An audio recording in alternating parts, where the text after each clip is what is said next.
목사님 그 난예배 기도하실 때 인용하시더라고요. 믿음의 역사, 사랑의 수고, 소망에 있네. 이렇게 기도에 인용하시는 걸 제가 들었습니다. 여기 5절에 보면 3주밖에 안 된 교회 3주만 복음을 전했는데 어떻게 이렇게 교회가 잘 성장하고 모든 믿는 자의 본이 되고 7절에 마게도냐 그리스입니다. 마게도냐 아가야 이것도 그리스 쪽이고요.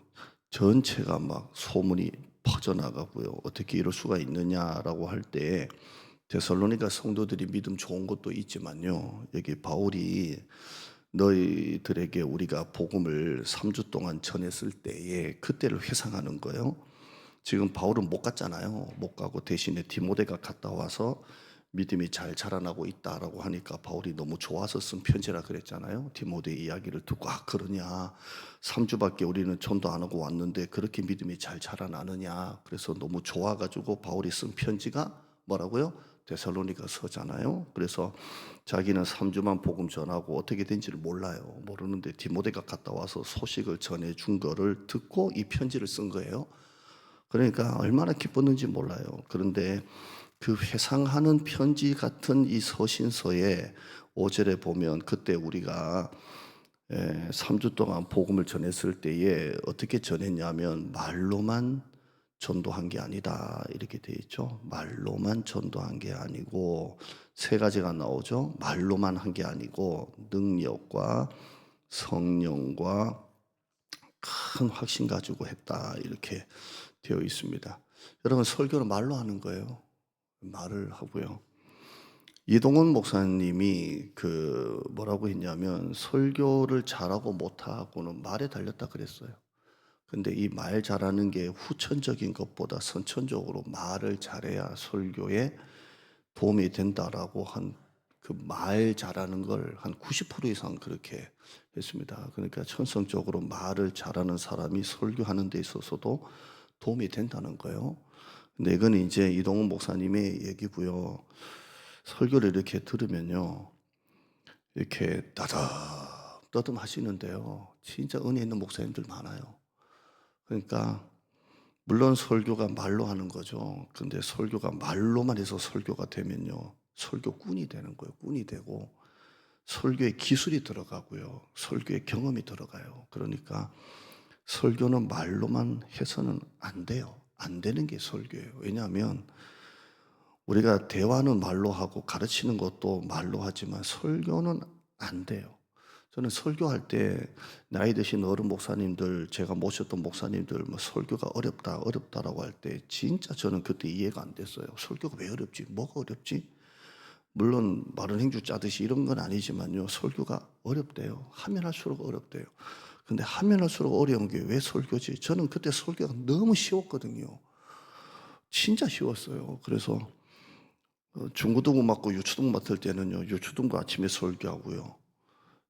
대구에 있을 때는 아침에는 유초등부인가 하고요. 점심 때는 중고등부 했고요. 오후 예배 끝나고는 대학부를 했다니까요. 하루 3번씩 설교했어요. 그리고 여전사님 한 분 계시고 한 150명 정도 되는데 전임 여전사님, 담임 목사님인데 전임 여전사님은 청년부 맡았고요. 저는 대학부를 맡았는데요. 대학부가 오후 예배 끝나고 했고요. 중고등부는 점심 먹고 했고요. 아침 예배는 유초등부를 했어요. 그런데도 힘든 줄 몰랐어요. 너무 재밌는 거예요. 유초등부 설교는요, 어떻게 했냐면, 유초등부 설교지 많거든요. 진짜 많아요. 그거 하나 딱 보고요. 딱 읽고 난 다음에 머리 딱 넣었다가 올라가가지고 막 하면 돼요. 대학부 설교는요, 성경 한 장 읽고 하면 돼요. 중고등부는요, 그냥 하면 돼요. 할렐루야. 너무 쉽더라고. 벌써 3개, 4개도 나는 재밌고 그랬는데요. 근데 어렵다는 걸 이제 좀 알 것 같아요. 설교가 말로 하는 게 아니고요. 설교가 삶을 보여줘야 되니까 어려운 것 같아요.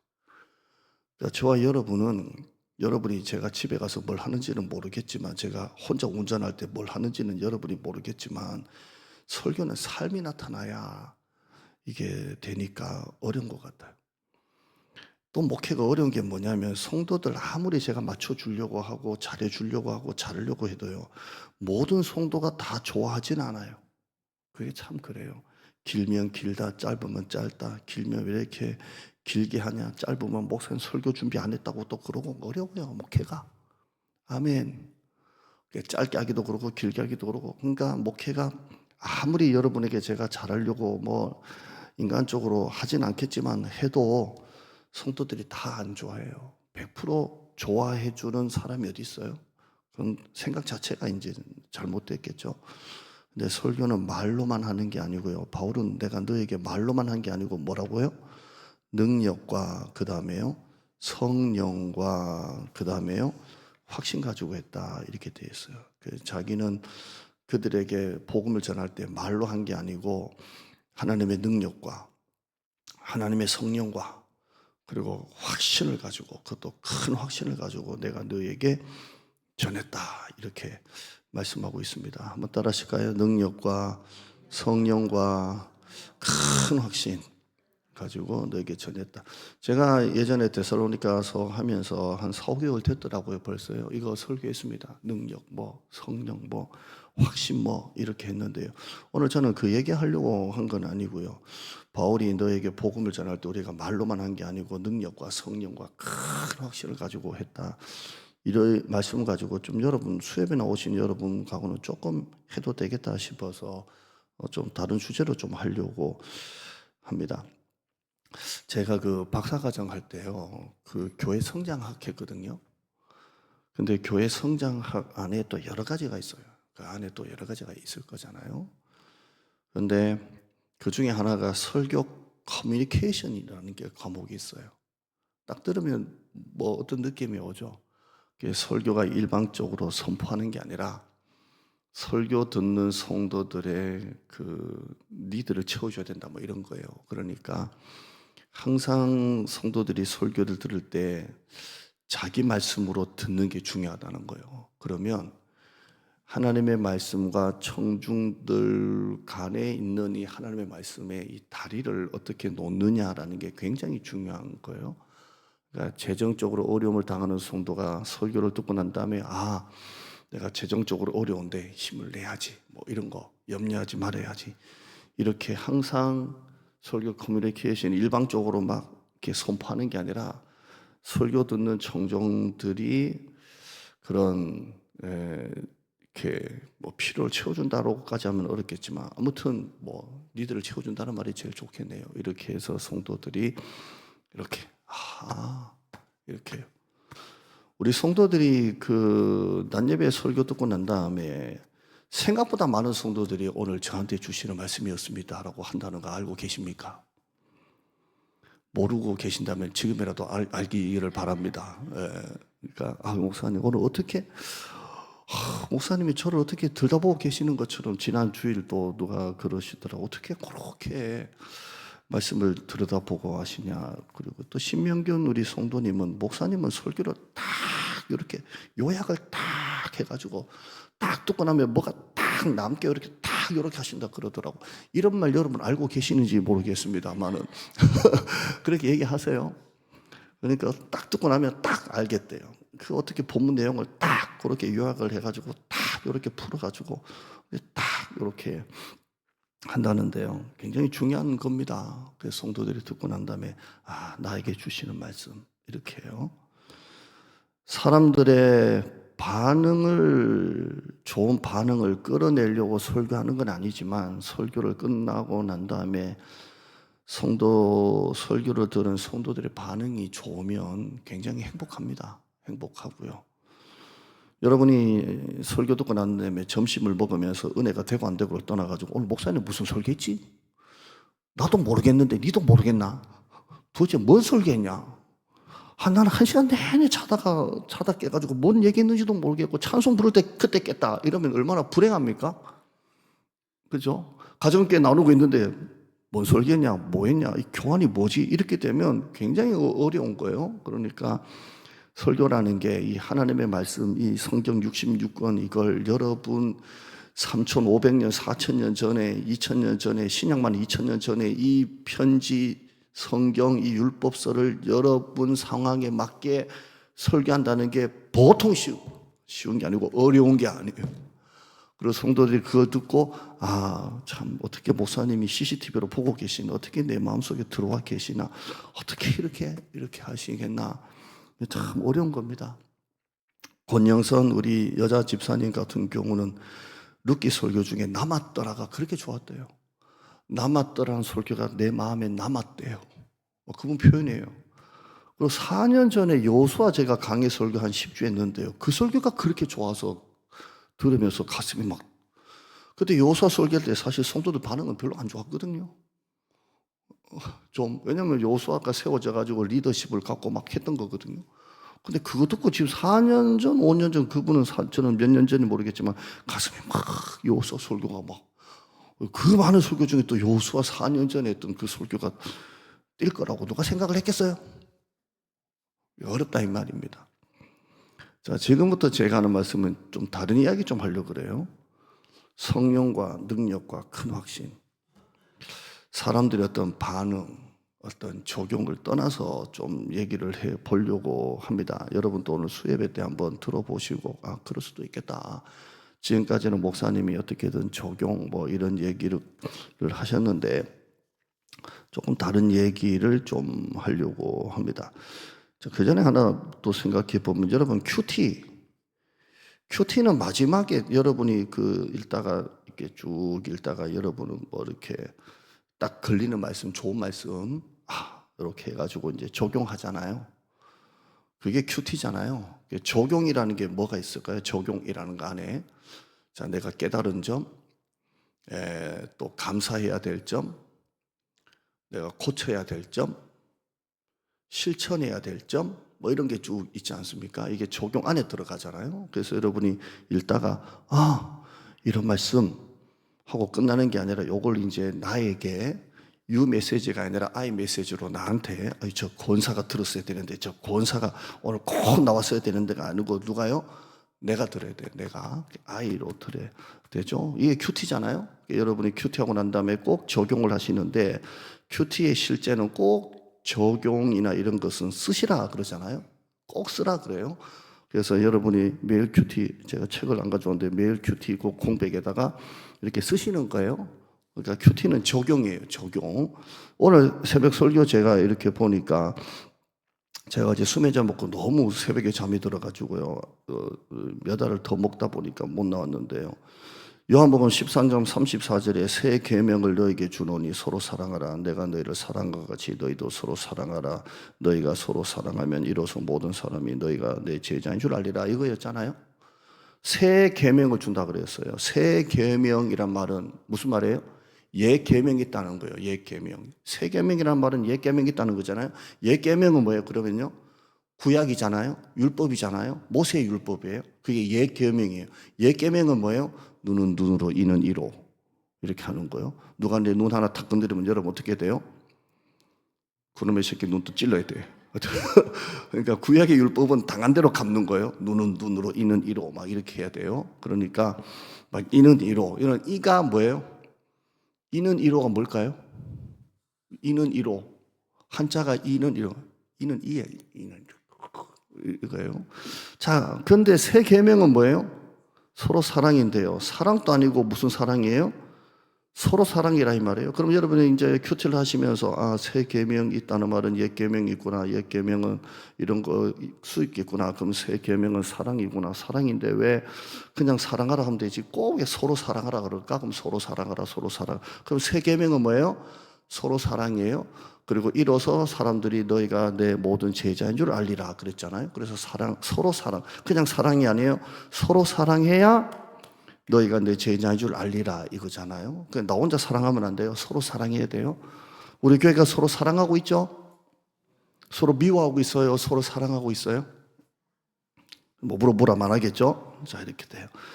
그러니까 여러분 해석해 보면 뭐가 나왔어요? 십자가 목걸이가 또 직분이 신분증이 아니라 사랑하는 게 신분증이라는 게 나왔죠. 해석해 보면. 그러니까 내가 그리스도인이라는 신분증이 십자가 목걸이나 내가 장로네, 집사네, 목사네가 아니라 서로 사랑하는 게 하나님의 자녀로서의 신분증이라잖아요. 자, 이제 관찰 해석 끝났어요. 자, 적용해야 돼요. 뭘 적용해야 되겠어요? 자, 큐티 한번 우리가 이제 적용해야 돼요. 그럼 여러분이 이제 저 권사가 나한테 잘해주기를 기다려야지 해야 돼요? 아니면 나한테 해야 돼요? 아이메시지라 그랬잖아요. 이제 내가 고쳐야 될 점, 내가 실천해야 될 점, 이게 큐티잖아요. 그러면 제가 쭉 읽어드릴게요. 불편한 사람, 거꾸로운 사람, 피하고 싶은 사람, 부딪히기 싫은 사람, 시간이 아까운 사람 있죠? 없는가요? 불편한 사람, 거꾸로운 사람, 피하고 싶은 사람, 부딪히기 싫은 사람, 시간이 아까운 사람.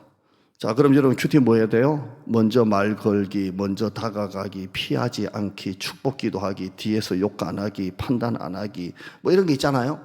이게 이제 큐티잖아요. 아멘. 오늘 이렇게 큐티 하셨어요? 그러면 여러분 이제 딱 떠오른 사람 있을 거잖아요. 불편한 사람, 거꾸로운 사람, 시간 아까운 사람, 피하고 싶은 사람이 딱 떠올랐어요? 그러면 그 영혼 딱 올려놓고 여러분 이제 마지막 뭐 기도해요? 주님, 이분을 내가 사랑하게 해주세요. 피하지 않게 해주세요. 먼저 인사하게 해주세요. 먼저 다가가게 해주세요. 이렇게 되는 거죠? 이게 큐티잖아요? 하셨어요?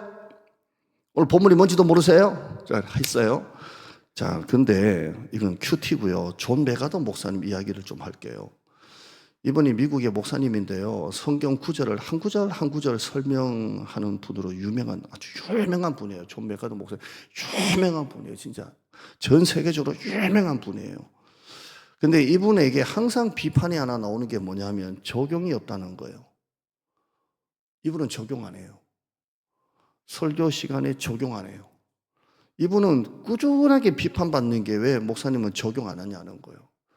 뭐 인터뷰해도 마찬가지고 질의응답 시간에도 마찬가지고 책에도 계속 성경을 좀 아신다는 분은 왜 설교가 적용이 없냐는 거예요. 말씀을 가지고 적용을 해야지 왜 안 하냐라는 게 꾸준한 거예요.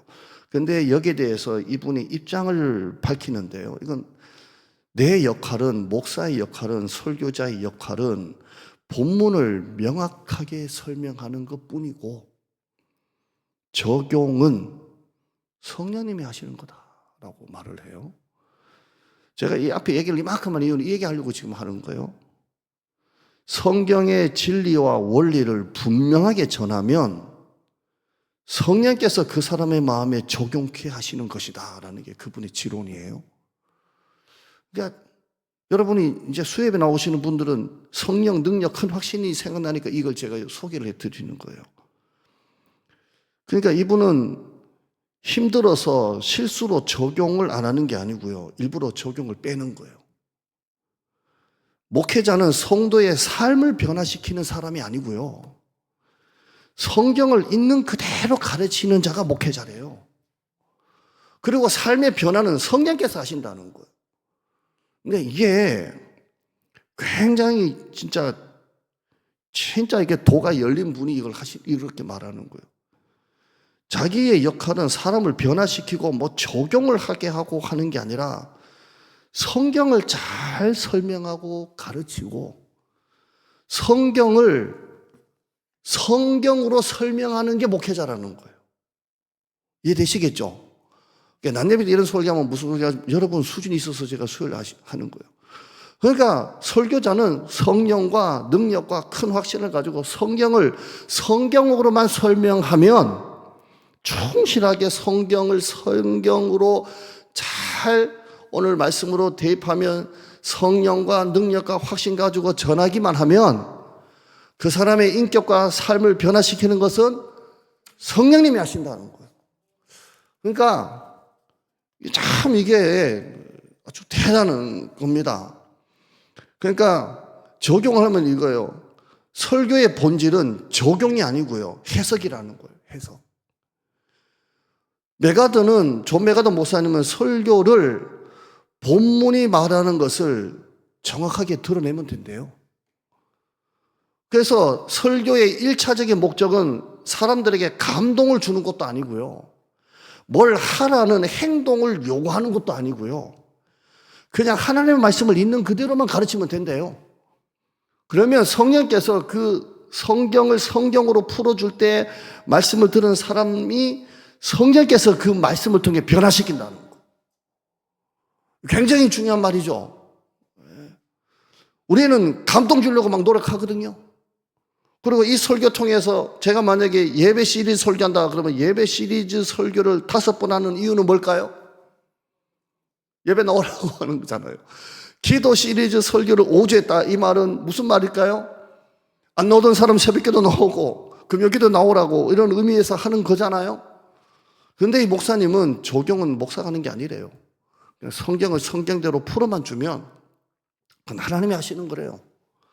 그러니까 1차 목적이 감동을 주는 것도 아니고 행동을 요구하는 것도 아니라 하나님의 말씀을 있는 그대로 설명하는데 단 하나 명령형이 나오면 명령하면 된다는 거예요.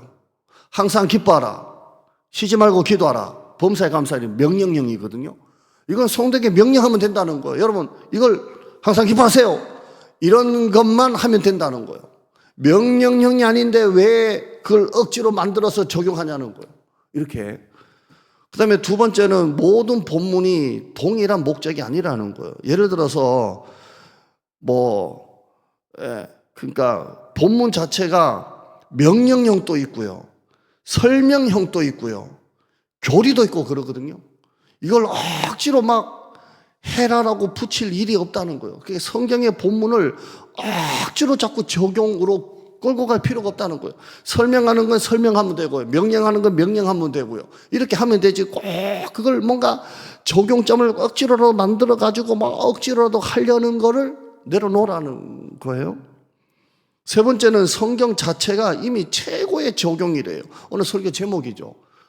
성경 자체가 최고의 적용이래요. 그러니까 해석만 잘하면 적용은 그냥 된다는 거예요. 해석만 잘하면. 제가 이거 여러분에게 소개해 드리면서 제가 이제 어려워졌어요. 아, 설교 어려워지겠다. 여러분이 설교 들은 분은 오늘 목사님이 또 성경을 성경대로 해석하는지 적용하는지 뭐 보실 거잖아요. 근데 제가 소개해 드리는 거예요. 올바르게 해석하면 그게 곧 적용으로 된대요. 제가 좀 전에 말씀드린 것처럼 하나님의 진리를 바르게 이해만 시키면 성령께서 그 각 사람에게 필요한 적용을 하신다는 거예요. 그러니까 제가 오늘 여러분에게 재정적인 설교를 안 했는데도요, 재정적으로 어려움을 당하는 성도들이 이 말씀을 통해 은혜 받는 게 그렇다는 거예요. 또 사람과의 관계를 통해서 이혼의 아픔, 이런 아픔을 겪는 가정이 있는데 저는 이혼에 대해서 설교를 안 했는데도 말씀을 통해 그 사람 마음에는 그게 적용이 된다는 거예요. 그러니까 적용은 성령께서 하시는 역할이라는 거예요. 설교자는 하나님의 진리를 바르게 이해하면 된다는 거예요. 존 메가더 목사님이 가장 경계하는 게 뭐냐면 적용을 만들어야 한다는 압박을 가지면 본문에 없는 의미가 없는 내용을 끌어와 가지고 인간 중심으로 적용한다는 거예요. 예를 들어서 대표적으로 지금 뭐 하고 있어요? 룻이잖아요. 룻. 그 엘리멜렉이 모압으로 간 것 가지고 다 나쁘게 표현하잖아요. 근데 가만히 들어보면 룻기 저자는 거기에 대해서 일말의 해석도 없거든요. 기도 안 하고 갔더라, 묻지 않고 갔더라, 이런 거 하나도 없이 갔는데 그걸 우리는 마치 엘리멜렉이 모압으로 간 것에 대해서 막 적용을 만들어 가지고 하잖아요. 이번에 누가 돌아갔죠? 며느리 2명 중에 옷이고 끝에 바고 가운데에 누고 오르바가 돌아갔잖아요. 그걸 가지고도 세상으로 돌아간 여자라고 막 하잖아요. 그러니까 이런 것을 존 메가더 목사님은 가장 경계해요. 목회에 유리하게 적용을 바꾸지 말라는 거예요. 억지로 만들지 말라는 거예요. 제가 우리 교회 선보는 설교를 뭐 했냐면요, 마른 뼈가 살아날지어다 했어요. 마른 뼈 살아날지. 잊을 수 없는 첫 부임하기 전에 선보는 설교가 에스겔 37장 마른 뼈야 살아나라 였어요. 이거 잘못하면 교인들 많이 죽어요. 왜냐하면 마른 뼈에 초점을 두면요, 이 마른 뼈 같은 성도들아 이렇게 돼요. 제가 옛날에 이거 얼마나 많이 했는지 몰라요. 마른 뼈 같다 그랬어요. 기도 안 하고 예배 안 드리고 봉사 안 하면 뭐가 되는 거예요? 따라합시다. 마른 뼈. 제가 이렇게 간단하게 하지만 아무튼 내용을 이렇게 해도 결국 그런 내용이었어요. 어디에 초점을 맞추고 하냐에 따라서 완전히 설교 하나가 달라진다니까요. 그런데 이제는 마른 뼈는 그렇게 보질 않아요. 저는 마른 뼈를 옛날에는 영적으로 그런 상태를 마른 뼈라고 했는데요. 지금은 마른 뼈를 그렇게 안 봅니다. 절망, 어둠, 낙심 이걸로 만들어요. 그러면 옛날에는 이 설교 들은 분들은 목사님이 또 내가 기도 안 한다고 또 치시네 이렇게 하는데요. 이 마른 뼈, 그 마른 뼈 골짜기를 절망의 골짜기, 낙심의 골짜기, 불안의 골짜기로 만들면 위로가 되잖아요. 그리고 살아날지어다 이렇게 하는 거예요. 설교 한 편을 어떻게 적용에 따라서 완전히 달라지는데요. 존 베가더 목사님은 그런 거 많이 하지 말라는 거예요. 그냥 있는 그대로 하라는 거예요. 적용보다 하나님이 무엇을 말씀하시는가를 말하면 된대요. 그러면 하나님께서 역사하신다는 거예요. 적용점이 없어도 하나님이 선명하게 드러나기만 하면 그 설교는 바른 설교라는 겁니다. 그러니까 억지로 성도들에게 뭘 행동을 요구하는 게 아니고요. 복음을 드러내래요. 적용을 억지로 만들면 왜곡되고요. 설교자의 역할은 성경을 설명하는 것뿐이고 변화시키는 건 성령님이 하신답니다. 그래서 오늘 제가 이걸 보다가 이 말씀이 생각나서 성령과 능력과 큰 확신으로 복음을 전하도록 여러분이 기도해 주시기를 바랍니다. 저는 주일 난예배 설교는 굉장히 대중적으로 하고요. 예화도 많이 하고요. 이번에 다바크 그 부쪼탔더라를 어디까지 설명했습니까? 운동화 본드까지 얘기를 들어가면서 쌀가마니 올려가지고 납작해지는까지 하면서 또 어디까지 설명했습니까? 다박 그러라 해가지고 막 거기까지 했는데 이건 가장 대중적인 설교고요. 저는 새벽기도 설교가 제일 좋고요.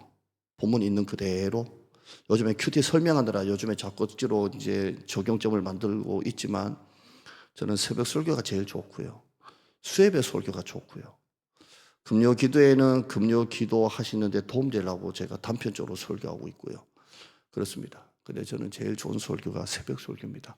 그럼 여러분은 어떻게 해야 됩니까? 새벽 설교를 많이 들으셔야 할 줄 믿습니다. 이렇게 해서 우리 복음 앞에 서는 여러분 됐으면 좋겠고요. 여러분 또 제가 목회자 입장에서 설명했지만 여러분 또 어떤 적용을 자꾸 찾는 사람이 아니라 말씀 앞에 있는 그대로 서 있는 여러분 됐으면 좋겠어요. 그러면 그 말씀이 여러분을 깨뜨리는 거예요. 한번 성경 읽고 마치죠. 시작. 히브리서 4장 12절요. 시작. 하나님의 말씀 자체가 살아있고 말씀 자체가 활력이 있고 말씀 자체의 좌우의 날선 어떤 검보다도 예리하고 말씀 자체가 혼과 영과 및 관조가 골수를 찔러 쪼개며 말씀 자체가 마음의 생각과 뜻을 판단한다라고 되어 있습니다. 저와 여러분도 어떤 말씀이든 그 말씀 레마 앞에 그대로 섰으면 좋겠어요. 아멘. 기도하죠. 하나님 감사합니다. 오늘 말씀 잘 깨달아서 목회자도 오늘 설교가 적용 안 해도 된다라는 말이 아니고 설교의 어떤 진짜 의미를 우리가 알게 되었고 성도들도 설교를 들을 때 너무 오늘 나한테 뭘 주실까? 나한테 오늘은 와닿았어 안 와닿았어가 아니라 복음 자체에 우리가 서게 하시고 설교자도 복음 자체를 정말 연구해서 공부하고 기도해서 묵상해서 성경을 성경으로 설명하게 하여 주시고 그래서 우리가 말씀 앞에 세워지는 우리 모두가 되게 하여 주시고 설교자도 성령과 능력과 큰 확신 가지고 설교해야 되지만 설교 듣는 성도들도 나도 성령과 능력과 확신으로 말씀을 듣게 하시고 사람의 말로 받지 않게 하시고 하나님의 말씀으로 받게 하시고 그렇게 우리가 신앙생활 하게 하여 주시옵소서. 말씀 앞에 세워지는 우리가 되게 하여 주시옵소서. 예수님 이름으로 기도드리옵나이다. 아멘.